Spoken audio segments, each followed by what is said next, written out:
Hello everyone, welcome back to my channel. In this video, I'm going to show you how to make a delicious mango flavored cake filled with fresh mango chunks and layered with my homemade mango compote. I have prepared a soft and fluffy vanilla sponge as the base, and to make it even more special, I'm adding some sugar coated cherries for that extra pop of flavor and color. So stay with me till the end of the video. I'm sure you're going to love this tropical treat. Let's get started.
I hope you enjoyed the video.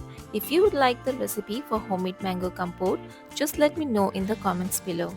Don't forget to like, share and subscribe for more delicious recipes. See you in the next video. Till then, bye bye.